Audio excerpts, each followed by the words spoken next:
Good afternoon, everybody. Apparently, Switzerland neighbors have no respect for Swiss watches.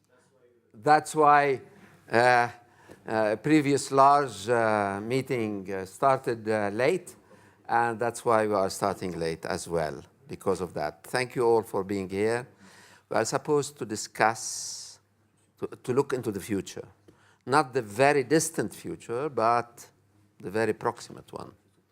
And to think what is going to happen in the Arab world, to the Arab countries. And for that, we have 5 extremely well-established speakers for that. The future is made of a number of events we can predict. I can tell you that that part of the world is going to be affected by elections in Israel on March the 17th, or elections in Turkey in June. I can tell you that there are also other expected events, like, for example, if the oil price remains below $60, that's 20% of what it was like 6 months ago. It means that political money is going to flow in much smaller figures to various conflicts. This we can predict. We can also predict that in the next few months, open battles are going to be waged, like the battles the alliance is waging against ISIS in Iraq and partly in Syria. This we can also predict. What we cannot predict are political events that have impact on the situation, but are to a certain extent unpredictable, not to their realization, but to their timing. Of course, we all knew that, as we say in Arabic, ages are in the hands of God. We all knew that the King of Saudi Arabia was 94, but nobody knew that he will pass away now. And we also know that this is going to have an impact, and that the passing away of other leaders in that part of the world can also have impact. So we have events we can predict, not necessarily their effect. We don't know who's going to win this or that election, but their realization, and other events we need to get ready for. That is why we have people who have been in responsible position and can come back to responsible position, who are now in responsible position, as is the first one to address the issue. That is the Prime Minister of Morocco, Mr. Ben Kiran, who is now, I would say, an habitué of Davos. Mr. Ben Kiran, the floor is yours. How do you see the next year or two from your point of view? بسم الله الرحمن الرحيم. أولا أترحم على جلالة الملك عبد الله، شخص أثر فيا ليس كملك خوي فقط ولكن كشخص مؤمن بالله. I'm sorry, there is no translation, but I will summarize for non-Arabic speaker, because Mr. Ben Kiran is the only one who is going to speak in Arabic. I'll summarize his statement at the end. Je suis devenu un habitué, mais vous avez perdu l'habitude de traduire. Je vais traduire.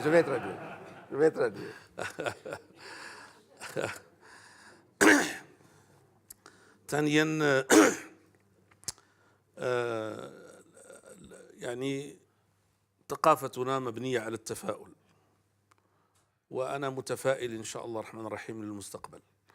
بطبيعة الحال الأمور ليست سهلة، لا تبدو سهلة، لكن إذا كل طرف فهم دوره الطبيعي والحضاري الذي هو أن يساهم في أن يتقدم بلده، تتقدم أمته، وأعطينا اليد لبعضنا البعض، إن شاء الله الرحمن الرحيم تكون الأمور يعني جيدة. وأظن أنه نحن وإن كنا جميعا أبناء ثقافة واحدة ونتلو كلام الله باستمرار لا نفقهه جيدا. هنالك أمران في القرآن الكريم، الأمر الأول بالتعاون على البر والتقوى، والأمر الثاني بعدم التنازع. نحن تركنا التعاون، ذهبنا إلى التنازع، وهذا ما نحاول أن نتجنبه في المغرب، وهذا ما بحمد الله إلى حد الآن ترك المغرب يعني لنقل في العموم دولة الأمور فيها تسير بطريقة إيجابية. Thank you, Mr. Prime Minister. Could you summarize rapidly? Or do you want me to do that? Okay. Well, he basically said that in the Quran, there are at least two instructions to human beings not to get into conflict and cooperate. And that we have been in the past few years doing the conflict side, but not so much cooperation. He believes that Morocco is leading the way into establishing forms of cooperation in the near future. This is a very quick summary. I am moving now to a country at war, we can say that, at war. Yes. And the former Prime Minister of Iraq, Iyad Allawi, is going to sort of tell us how he sees the next 12, 18 months. So shall we speak in English or Yeah, Arabic? please do. Okay. In fact, the transformation, we are in the middle of transformation now. Not only Iraq, but the region as a whole. And we don't know, we cannot predict precisely what will be happening in the near future, let alone the distant future from now. I think we face severe variables, including now in the Arab world, including, of course, bloodshed and turmoil, foreign interventions, interferences. And we have at least a score of states which have been dismantled and are non-functional anymore, like Libya, like Yemen, like even Iraq to some extent, Syria, and so on. The Palestinian issue is still, the peace process is still stalled. Nothing is happening to push the peace process forward. And this is one of the sources of problems in the Islamic world, in the world, and in the Middle East. I believe the first and foremost important part of what we have to do before we can think of the future is to secure the stability of the countries involved in the turmoil that these countries are facing. Iraq is facing sectarianism, is facing extremism, as in Daesh, and is facing a problem of governance.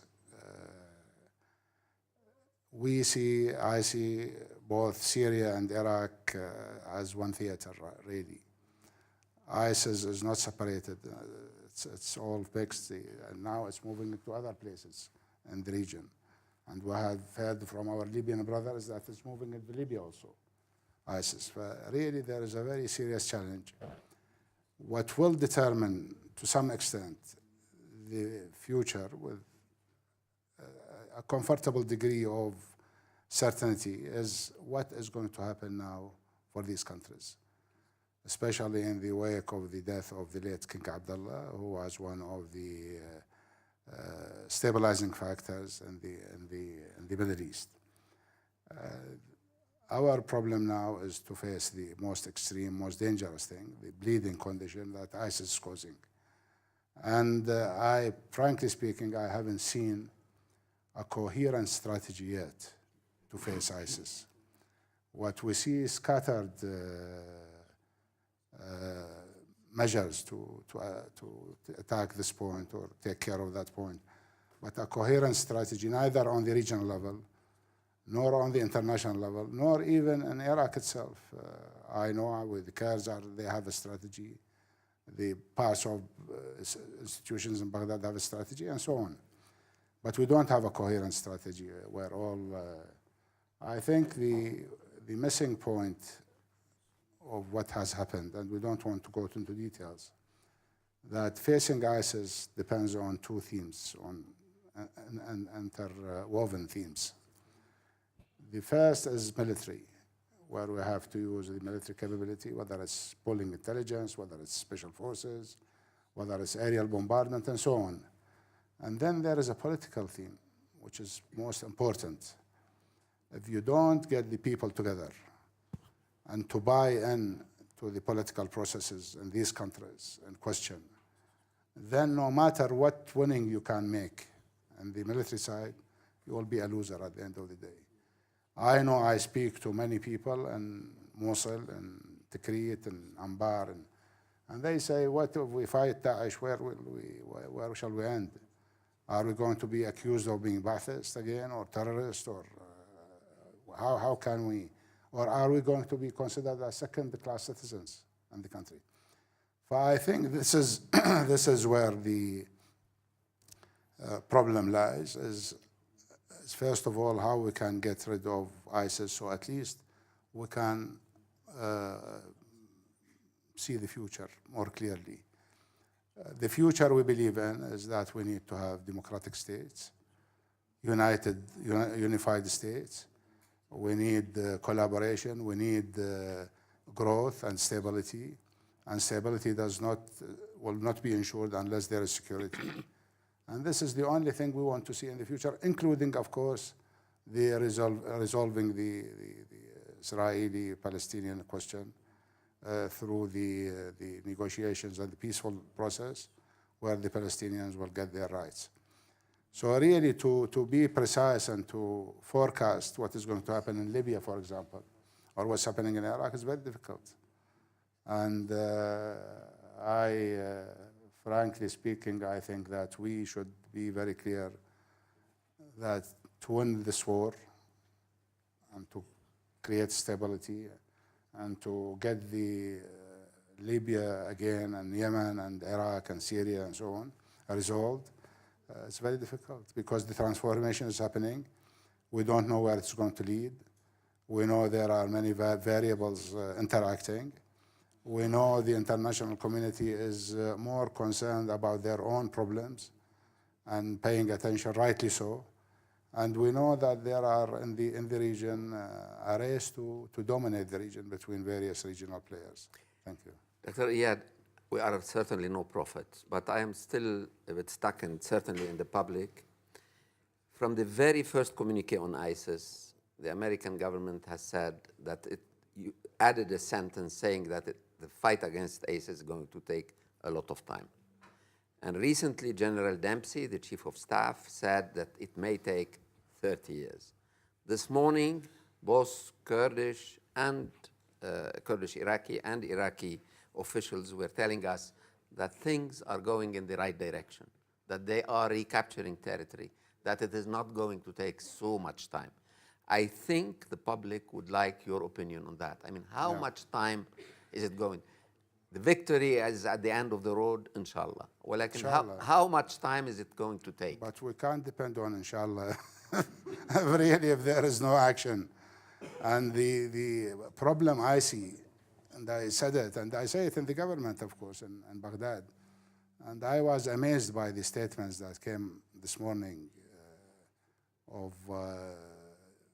exaggerating what is happening. Progress.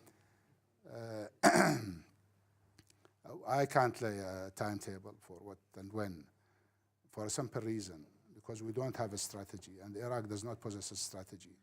And there is no real coordination and cooperation between Kurdistan and Baghdad on this issue. And the international alliance, which are involved in bombardments for the last three months or so, have not achieved anything really, except preventing ISIS from moving and taking Erbil, and twice preventing ISIS from taking the periphery of Baghdad and coming to the center of Baghdad. My information that ISIS are now much more capable than they used to be. They are recruiting people. They are making use of the chaotic atmosphere that have been created. They are making use out of the militias that have been deployed in Iraq. They are taking advantage of foreign fighters who are coming to the aid of the Iraqi government and to the Iraqis. And they are taking advantage of the portraying of the problem as a Sunni and Shi'i problem, which is not. It's a group of extremism who are trying to impose their will on the Iraqi people. But this is really what's happening. I think we, with all my respect to our colleagues in the government, we can't, inshallah, yes. But inshallah, if there is nothing, God says that help yourself, so I'll help you. Dr. Mahmoud, your role has been crucial in the Libyan sort of upheaval against Colonel Gaddafi 3 years ago. Then Libya was an extremely positive place, and full of optimism and everything. And somehow, at one point, it took the wrong turn. How do you see Libya and the neighborhood of Libya in the next 18 months? Well, I'm a little bit hesitant of predicting anything, because when I predicted by late 2011 what's taking place in Libya right now, I was accused of being pessimistic, and that I am always look at the black side, and the empty side of the glass. I'm sorry to say that if things continue the way they are in the region, the way we deal with the current situation, things are going to get worse. And here's my reasons. First, I think the structural problems which exist in the region are still there. There is a lack of alignment.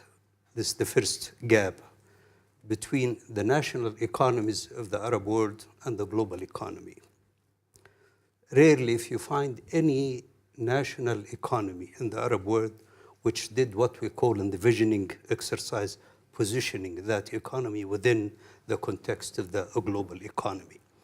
You do the positioning to discover the competitive edge, where you can mobilize your national resources around it. Those resources, whether natural resources or human resources.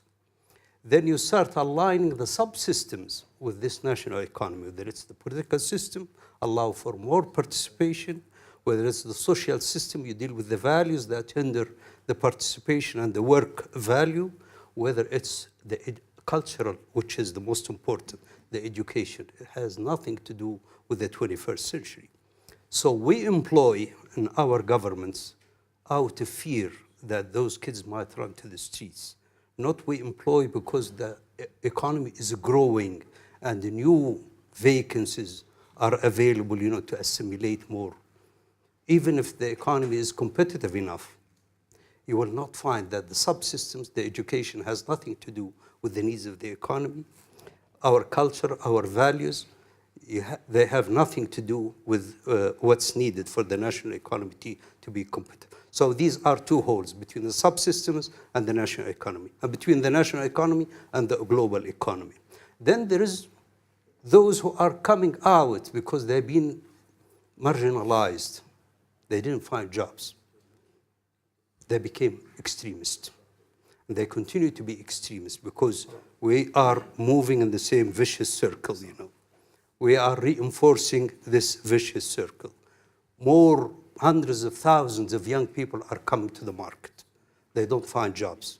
So they find Daesh, they find Al-Qaeda, which they offer lucrative offers, good salaries, they offer paradise, and they offer even jihad al-nikah. So you name it, it's there, And you cannot paradise on earth. Yes, you cannot beat this offer, while the government or the system does not offer the same thing. Therefore, I think the vicious circle is going to continue. What we need is to deconstruct and reconstruct the socialization process. You need a new Arab mind to be compatible with the future. You need a new Arab mind to deal with the challenges of the 21st century. I'm afraid to say that the future is on the side of extremism. Why is that? If you look at Daesh, for instance, first, the structure of age in Daesh today is between 15 and 25 years old. While it was in Al-Qaeda during the late 70s and 80s, it was from 25 to 35 years old. More professionals are coming to Daesh because it became fashionable, Daesh. Not only this, they are very skillful in technology. So technology is serving them better. The age bracket is serving them better, while the Arab systems are dealing the same way.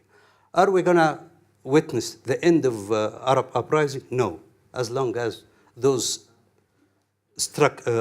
holes in the structures of the Arab world are there, whether in our cultural systems and our economic systems, lack of alignment between all those systems I think the uprising will continue to happen, and extremism is going to continue to happen. For the Arab regimes, they have to realize that there is a new name for legitimacy: more inclusion and development. The real security for any regime today is development. The real legitimacy for any regime is to embrace its people, to include them, not to exclude them. Thank you. Amr Bey, as an Egyptian and as a former Secretary General of the Arab League, you have many reasons to look into the future and to ask yourself what kind of elections you are going to have in Egypt in 2 months from now. Is the donor meeting going to be successful because Egypt needs external financial support?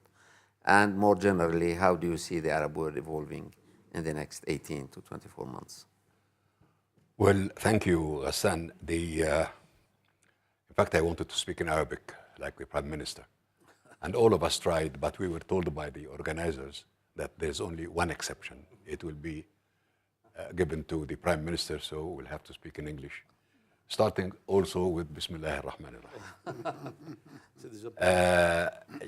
The elements or the salient points that you mentioned as the basic points for our discussion, you mentioned two things. Number one, the Israeli elections, and two, the oil prices.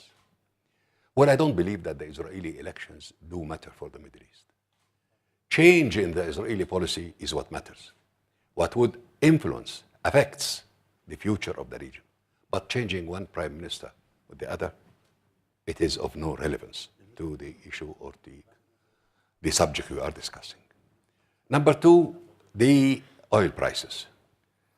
Some analysts believe that it is like a curse. There will be a shortage of money and less capability to assist and so on. The other side of the coin is that it could be really a positive change because it will behoove the governments to act on real, correct economic basis, to produce, to develop the economy, and to be serious about developing their state of life. Number three, the revolutions that have taken place, starting with Tunisia, Egypt, etc., have changed the public opinion in the Arab world in its entirety. People now know that they can protest and they can change the regimes. It happened twice in Egypt, it happens in Tunisia, and it will be the order of the day for so many years to come. The change is that it is not easy now to tell the people we are going to have elections or we are going to do this or that, and the ruler expects that the usual, yes sir, or they will not really pay attention. No, it is under scrutiny by all the people now. What the government did, what kind of elections, and why now, and why not tomorrow, and why not yesterday. The public opinion in the Arab world started to play a decisive role, and this will determine the future. The public opinion is taking advantage of the new advances in technology. Not only the internet and the social connections, but the freedom of thought and expression that you see in so many TV stations, in French, in Arabic, in English, etc. So anybody can listen to what happened in France, what happened in Washington, what did Mr. Obama said yesterday, and why did he say that, and the basic point he advanced about the economy of the middle class. This will resonate all over, resonate in the universities, our universities, with our professors of economy, with our policymakers on economy and so on. The Arab world is changing. The youth, young people, who now compose for over 60% of all our population from Morocco to Oman, from Mauritania to Oman. It is a change in not only the age bracket, but the way people think. and the drive behind an opinion or behind a certain request or a certain demand. Now, for example, in Egypt, women, the constitution has stipulated that 25% of all local governments, parliaments, councils will have to be women. If the elections or the government policy of appointment does not reach this 25%, it is unconstitutional. See, so there is a comeback or a real overture for women and their role in the political life. This is very important. It will bring change. It will bring new brains and new attitudes and new reactions. Also, the good governance. I happen to believe that the reason behind the revolutions in the Arab world, the main reason is the bad governance and the cumulative effect of the bad governance. I can say that about Egypt. Certainly there was bad governance that has led to the anger, the frustration that the people felt, and the 25th of January 2011 was no question the result of such a frustration and anger because of the bad governance. Not only in economy, or in social policies, or in security policies, or in geopolitics, the whole thing was wrong. It was one man's decision. This will not come back to the Arab world. It will be because people want to say that we have the right to decide our future. You cannot have just one person decides for you. He has to consult. He has to put things before the public opinion. And here I wish to pay tribute to the King of Morocco because he started this practice and therefore pushed any feeling of frustration or anger or revolution. This is the way we want, but not only this. We have to move into a different, more open government. Democracy, in my opinion, will be the order of the day. The public opinion will not accept dictatorship anymore. Not that this will happen tomorrow, but this is a process, and the process has started. That is why I am optimistic about the future of the Arab world. Linked to all that, as we were discussing, the new order in the Arab world and in the Middle East, I mean, West Asia and North Africa, we will have to discuss a new order and to form one, all of us. The old order will not work, cannot serve the purpose of the future Middle East. Thank you, Amr. Dr. Arif, you have many reasons to be among us this afternoon. One of them that you are also Libyan and interested in the future of Libya, but also that you have been an extremely sort of traveled observer of political Islam and of Islamic movement in this region. And you were the one who yesterday was telling us that ISIS has established strongholds in your country, in Libya. And you mentioned 5 places where ISIS, so it's no more just Mosul or Raqqa, it's also North Africa as well. And how do you see this is going? I mean, the sort of flat idea is that we are faced with either the barracks or the mosque, and that we have to choose between the two. Are you of this line, or do you think there is a possibility of other alternatives? Bismillahir Rahmanir Rahim. First of all, I would like to express my heartfelt condolences to the people of Saudi Arabia and the Arab world for the passing away of a great king, King Abdullah. And also to just make a quick comment about monarchies and their stabilizing role.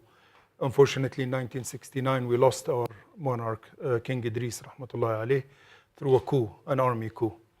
And unfortunately, we've suffered the consequences for 42 years or more. As a matter of fact, we are still struggling to even draft a constitution when we had a perfectly nice constitution going back to the 1950s. But be that as it may, we now have a rise of something quite sinister, which we call ISIS or Daesh. And I believe that It's very important not to see this phenomenon as unique to the Arab world. And part of the way to expand our horizons is to look into history and the history of many civilizations, including the European one. I believe ISIS is nothing else, nothing other than Islamized fascism, basically, or fascism painted with the paint of Islam. I believe that the period we're passing through in history in the Arab world is very similar to the period Europe was passing through towards the beginning of the 20th century. And the same dark forces that led to the rise of fascism in Italy and Spain and in Germany are now leading to the rise of an Islamically painted fascism, which is ISIS.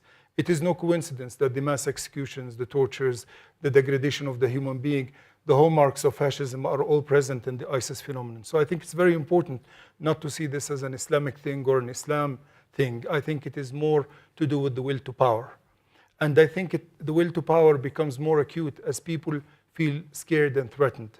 I believe that what is happening in our region is a reaction to the loss of meaning in many ways. And the failure of many of our traditional institutions, especially the religious ones and the cultural ones, to actually not only preserve themselves, but actually revive themselves and renew themselves so as to give meaningful frameworks for young people. I believe that it's a cultural and spiritual crisis that's generating this nihilism. And ISIS is simply an ideology of nihility, of nothingness, of death affirming rather than life affirming. While Islam, as in Christianity, as in Buddhism, as in Judaism, as in all the great faiths of the world, is a life affirming culture. Unfortunately, our institutions that used to affirm life and to celebrate life and to spread ideas of compassion and peace and understanding and forgiveness and humility are giving way to a nothingness. And ISIS basically lives on this nothingness and promotes this nothingness. And that's why I believe that the easiest thing we can do, and it's the worst thing that we can do, is to sink into despair or depression or cynicism about this whole thing. I believe that there is much to be hopeful about. There are intrinsic modes of resilience within the Arab world that are extremely important.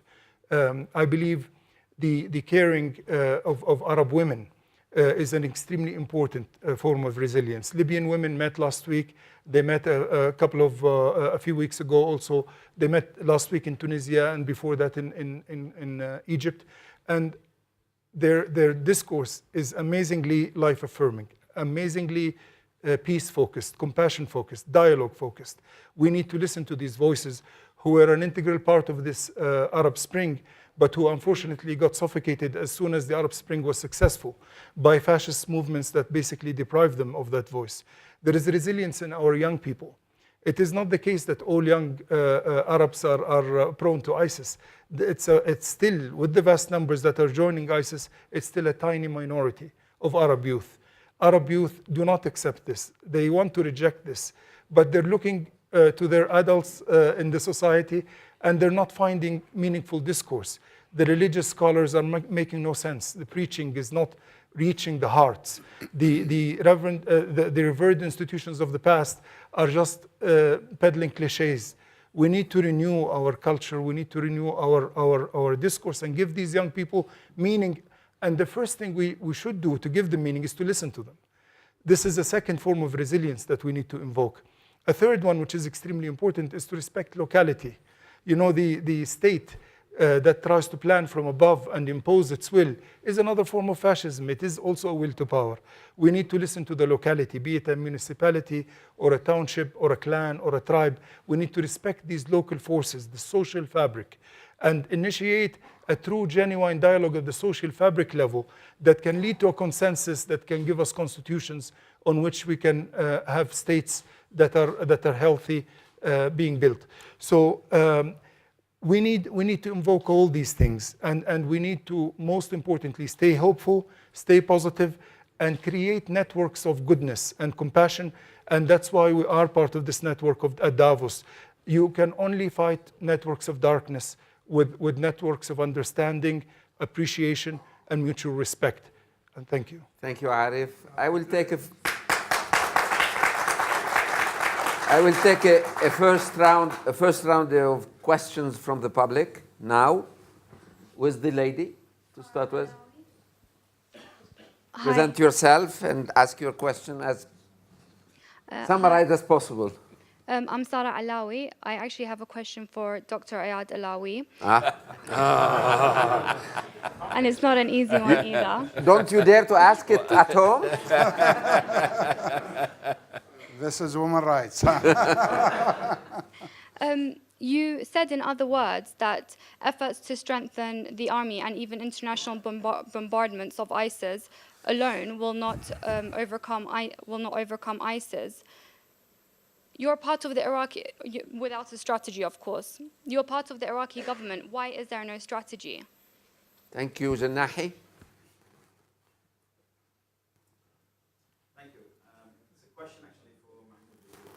What he was saying, I'm sure it's music to the ears of a lot of people who are sitting here, especially the liberals.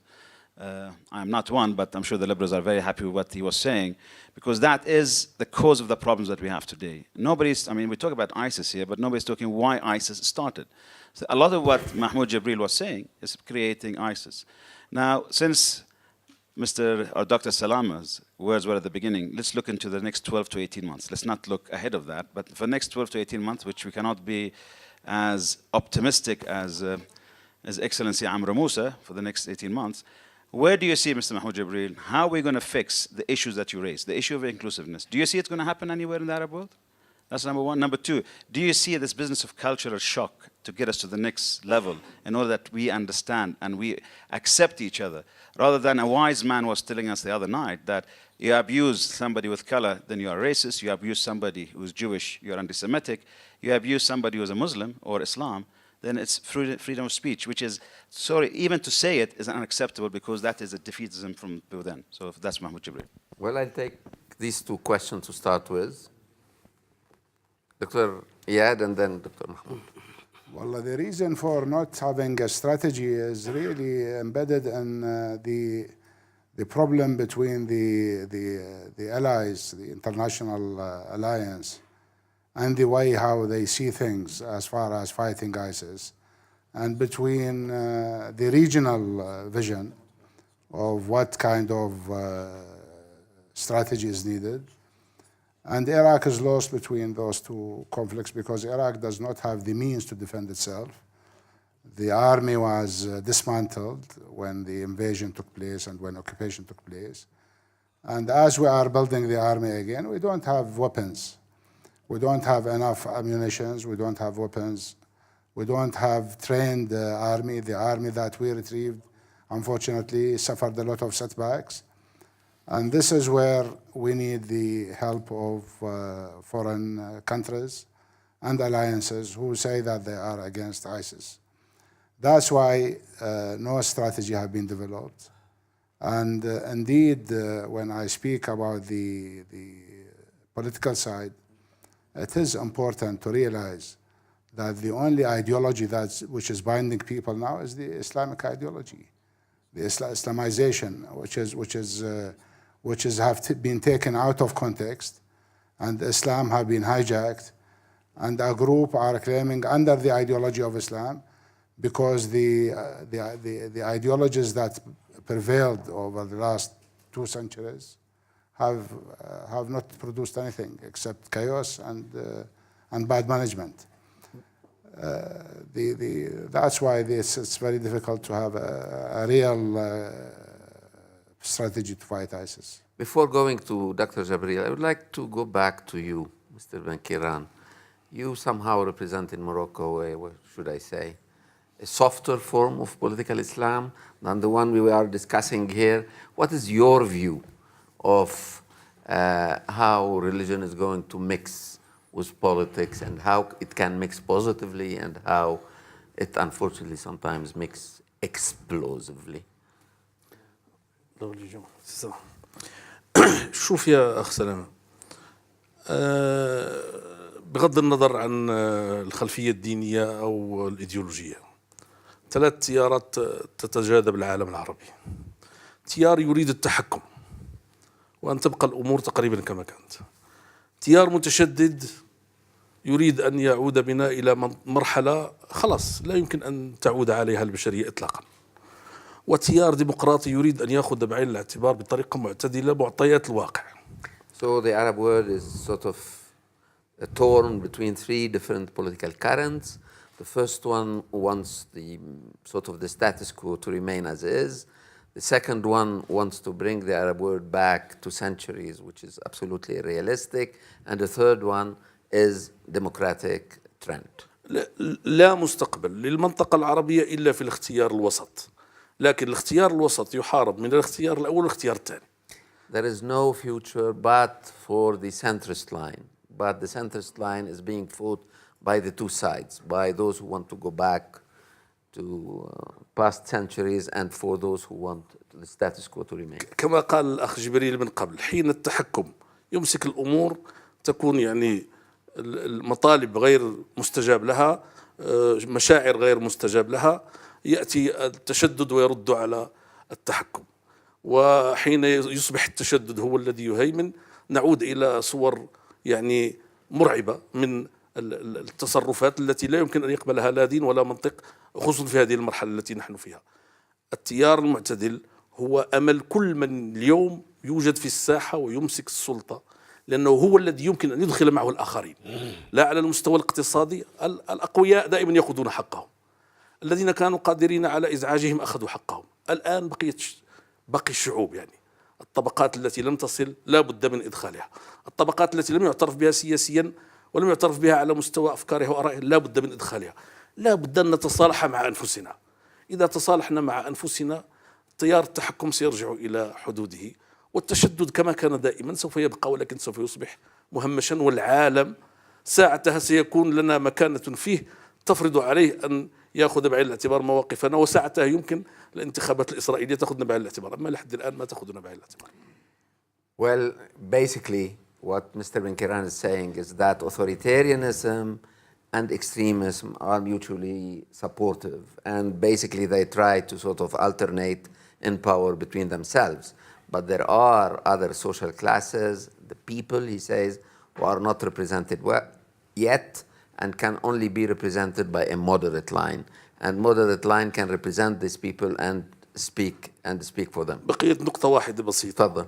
الذين يعني ينطلقون من المرجعية الإسلامية، هؤلاء يجب أن يفهموا أن دورهم أن يساعدوا بلدانهم على أن تتقدم. إذا فقط كانوا سوف يرجعونها إلى الأزمات ما ينفعون.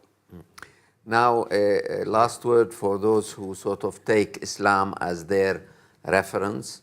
If they only want to sort of impose on the rest of the society their views, they are not going anywhere. They need to serve their people and not only to impose.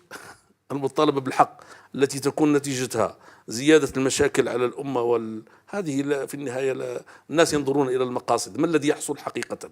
ممكن تكون إسلامي، لكن إذا كنت ستخرب الدنيا ماذا سنفعل بك؟ An Islamist is as accountable as anybody else, and therefore it is by what happens when Islam comes to power that these guys will be judged, not by what they say in public. Now, Mr. Jibril, you had a question from Mr. Janahi. I'll try to deal with three levels of analysis in responding to his question. The first level is that what Mr. Ben-Kiran told us just now, the democratic nationalist stream of thought in the Arab world, Unfortunately, this is a reactive movement, The elites in the Arab world, especially who advocating democracy, they are reacting, but they did not offer any alternative to those extremist movements. I can draw the attention here, or the comparison between two cases. During the 19th century, there was an awakening movement where Jamal ad-Din al-Afghani, Muhammad Abdu took place, It was an intellectual movement. They had a model, but there was no action in the street. It came years later. What happened in the Arab uprising now is exactly the opposite. People came to the street, but without any intellectual frame. There was no model. There was no dream that they go for. So when the regimes fell down, everybody was claiming legitimacy. Everybody was claiming the monopoly of that revolution, of that uprising. And everybody is claiming credit for bringing the regime down. And this is a problem. The door or the role of the elite who are talking about democracy or talking about national aspiration is to develop a model, to develop a dream for those young people. Otherwise, it would be just an empty shot in the air. This is the first level. If we come down to the Libyan case, I would say there are also two levels. The first level is how to stop the bleeding. I would go, a national dialogue is needed, but a national dialogue that should consider and recognize that there is a huge gap of mistrust between the Libyans, that we should deal with it. Two, that there is no exclusion for anybody. Anybody who accepts a civil state, who doesn't resort to violence, to express his political desires, political objectives, should be included in this national dialogue. Libya is for all and should be built by all Libyans. This number two. In terms of concrete actions, we should start right away a decentralized government where municipalities should start providing services for the people. The economy should be reactivated again in all those cities. We have only about 5 Libyan cities which is full of arms and full of militias. But the rest of the Libyan cities are totally safe. There is no excuse for any Libyan government to wait till this problem is solved. Why don't we restart rebuilding the state from the periphery instead of focusing on the center? This will start giving a hope for those young people. New jobs are created. Even those who accumulated lots of wealth during the last 4 years, there will be an opportunity for their money to be invested in different economic projects. Therefore, this does not exclude the strategic path where a new educational system is needed, a new look at our religion, where man is mandated by God to be creator on this earth, should be also reactivated. Mosques have a new role to play. I mean, this is what I call a real cultural revolution that's needed to create. My God, terrorism became a job. It's not an activity anymore. And this is the problem. Thank you. We still have 5 minutes. I would like to give the floor later to Prime Minister Mikati, who's here with us. But I can't have this meeting end without saying a word about the largest humanitarian disaster the 20th century has known, that is Syria. I mean, at least 200,000 people have been killed already, and we didn't mention the word Syria. I recognize in the room the Special Representative of the United Nations, and I would like at least Amr and Dr. Iyad in one shot to give him their advice. What is better done to sort of alleviate the tragedy, the Syrian tragedy? Amr. Well, the situation in Syria is so complicated, and I don't think a separate approach would do, because of the accumulation of number of the refugees displaced and so on. Now is the worst moment for them in winter.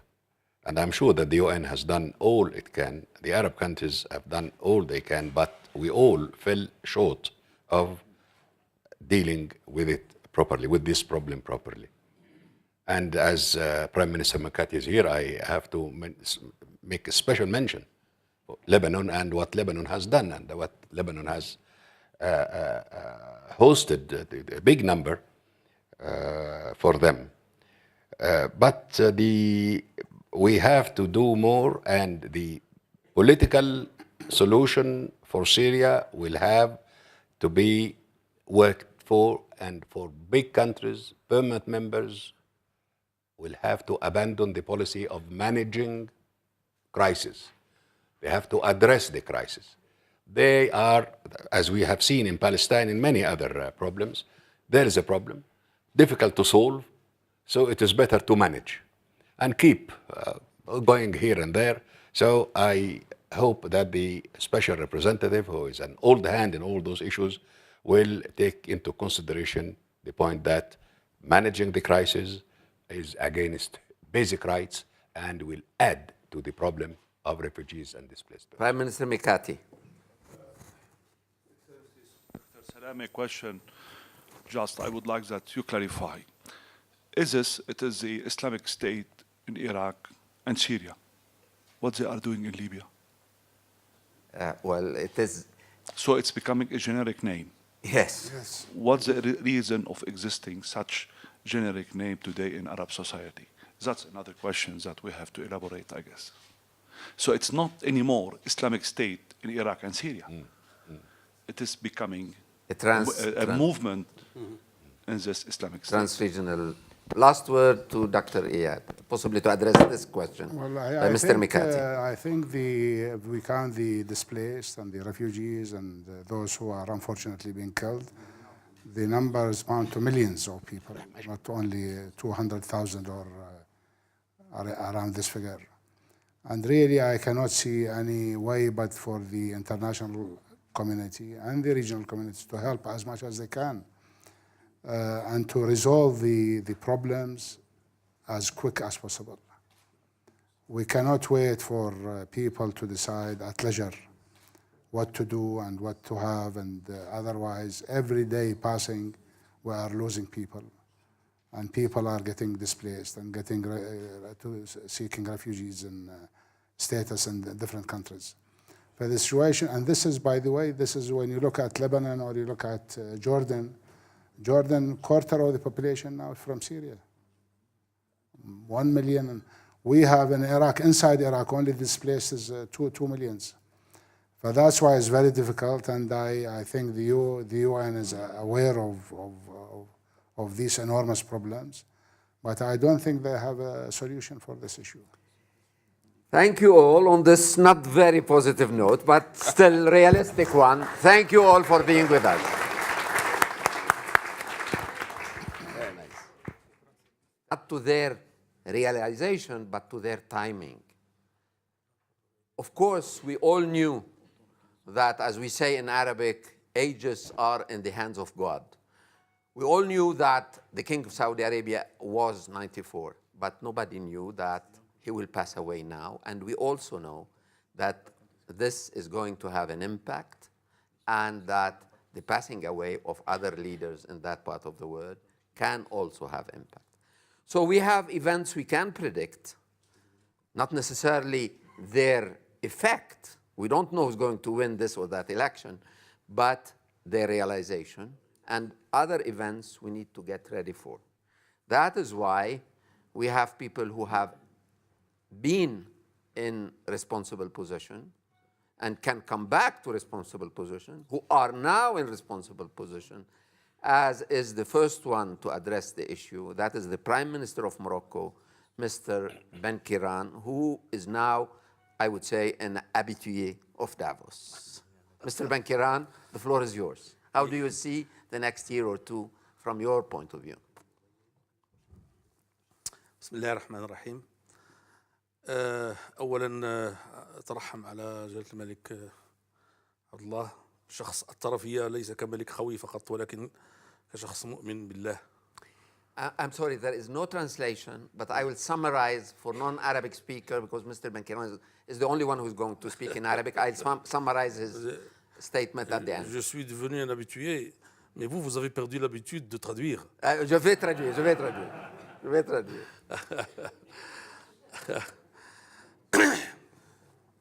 ثانيا يعني ثقافتنا مبنية على التفاؤل، وأنا متفائل إن شاء الله الرحمن الرحيم للمستقبل. بطبيعة الحال الأمور ليست سهلة، لا تبدو سهلة، لكن إذا كل طرف فهم دوره الطبيعي والحضاري الذي هو أن يساهم في أن يتقدم بلده، تتقدم أمته، وأعطينا اليد لبعضنا البعض، إن شاء الله الرحمن الرحيم تكون الأمور يعني جيدة. وأظن أنه نحن وإن كنا جميعا أبناء ثقافة واحدة ونتلو كلام الله باستمرار لا نفقهه جيدا. هنالك أمران في القرآن الكريم، الأمر الأول بالتعاون على البر والتقوى، والأمر الثاني بعدم التنازع. نحن تركنا التعاون، ذهبنا إلى التنازع، وهذا ما نحاول أن نتجنبه في المغرب، وهذا ما بحمد الله إلى حد الآن ترك المغرب يعني لنقل في العموم دولة الأمور فيها تسير بطريقة إيجابية. Thank you, Mr. Prime Minister. Could you summarize rapidly, or do you want me to do that? Okay. Well, he basically said that in the Quran, there are at least two instructions to human beings not to get into conflict and cooperate. And that we have been in the past few years doing the conflict side, but not so much cooperation. He believes that Morocco is leading the way into establishing forms of cooperation in the near future. This is a very quick summary. I am moving now to a country at war, we can say that, at war. Yes. And the former Prime Minister of Iraq, Iyad Allawi, is going to sort of tell us how he sees the next 12, 18 months. So shall we speak in English or Yeah, Arabic? please do. Okay. In fact, the transformation, we are in the middle of transformation now. Not only Iraq, but the region as a whole. And we don't know, we cannot predict precisely. Good afternoon, everybody. Apparently Switzerland neighbors have no respect for Swiss watches. That's why a previous large meeting started late, and that's why we are starting late as well, because of that. Thank you all for being here. We are supposed to discuss, to look into the future. Not the very distant future, but the very proximate one. And to think what is going to happen in the Arab world, to the Arab countries. And for that, we have 5 extremely well-established speakers for that. The future is made of a number of events we can predict. I can tell you that that part of the world is going to be affected by elections in Israel on March the 17th, or elections in Turkey in June. I can tell you that there are also other expected events, like, for example, if the oil price remains below $60, that's 20% of what it was like 6 months ago. It means that political money is going to flow in much smaller figures to various conflicts. This we can predict. We can also predict that in the next few months, open battles are going to be waged, like the battles the alliance is waging against ISIS in Iraq and partly in Syria. This we can also predict. What we cannot predict are political events that have impact on the situation, but are to a certain extent unpredictable. What is going to happen now for these countries, especially in the wake of the death of the late King Abdullah, who was one of the stabilizing factors in the Middle East. Our problem now is to face the most extreme, most dangerous thing, the bleeding condition that ISIS is causing. And frankly speaking, I haven't seen a coherent strategy yet to face ISIS. What we see is scattered measures to attack this point or take care of that point. But a coherent strategy, neither on the regional level, nor on the international level, nor even in Iraq itself. I know with the Kurds, they have a strategy. The parts of institutions in Baghdad have a strategy, and so on. But we don't have a coherent strategy where all... I think the missing point of what has happened, and we don't want to go into details, that facing ISIS depends on 2 themes, on interwoven themes. The first is military, where we have to use the military capability, whether it's pulling intelligence, whether it's special forces, whether it's aerial bombardment, and so on. And then there is a political theme, which is most important. If you don't get the people together and to buy in to the political processes in these countries in question, then no matter what winning you can make on the military side, you will be a loser at the end of the day. I know I speak to many people in Mosul and Tikrit and Anbar, and they say, what if we fight Daesh, where shall we end? Are we going to be accused of being Ba'athist again, or terrorists, or how can we, or are we going to be considered as second-class citizens? What will be happening in the near future, let alone the distant future from now? I think we face severe variables, including now in the Arab world, including, of course, bloodshed and turmoil, foreign interferences. And we have at least a score of states which have been dismantled and are non-functional anymore, like Libya, like Yemen, like even Iraq to some extent, Syria, and so on.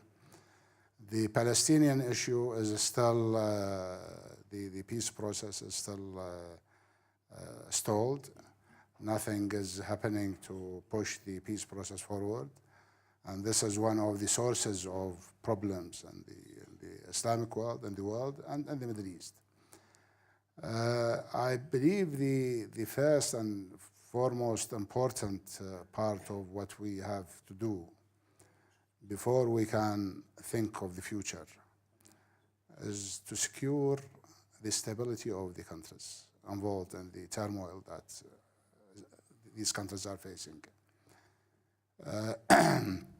Iraq is facing sectarianism, is facing extremism, as in Daesh, and is facing a problem of governance. I see both Syria and Iraq as one theater, really. ISIS is not separated. It's all fixed, and now it's moving into other places in the region. And we have heard from our Libyan brothers that it's moving into Libya also, ISIS. But really, there is a very serious challenge. What will determine, to some extent, the future with a comfortable degree of certainty